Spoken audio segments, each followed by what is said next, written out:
જોઈ રહ્યા છો YNN ન્યૂઝ. હવે જોઈએ અગત્યના સમાચાર. ડભોઈ વડોદરા રોડ ઉપર વેગા નજીક સર્કલ બનાવવામાં તો આવી છે, પરંતુ સર્કલ ઉપર લાગેલ સોલાર સ્ટ્રીટ લાઇટો માટે શોભાના ગાંઠિયા સમાન ઊભી કરી દેવામાં આવી હોય. રાત્રિના સમયે હજારો વાહનો અહીંથી પસાર થાય છે. તેવામાં સર્કલમાં કોઈ વાહન ચાલક અથડાઈ ન જાય તે માટે સ્ટ્રીટ લાઇટ શરૂ કરવા વ્યાપક પ્રમાણમાં માંગ ઉઠવા પામી છે. ડભોઈથી વડોદરા અને વડોદરાથી ડભોઈ વાહન વ્યવહાર ખૂબ પ્રમાણમાં વધ્યો છે. રાજ્ય સરકાર દ્વારા પણ આ માર્ગને હાઈ સ્પીડ કોરિડોર તરીકે વિકસાવવા કરોડો રૂપિયા ફાળવ્યા છે.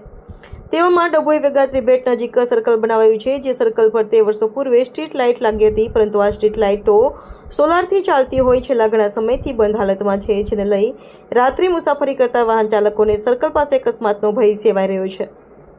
શોભાના ગાંઠિયા સમાન ઊભા સ્ટ્રીટ લાઇટના થાંભલા ઉપરની લાઇટો ફરી ક્યારે ઝગમગશે તે હવે જોવાનું રહ્યું. રાહદારીઓ અને વાહન ચાલકોને સ્ટ્રીટ લાઇટો વહેલી ચાલુ કરવામાં આવે તેવી વ્યાપક માંગ ઉઠવા પામી છે.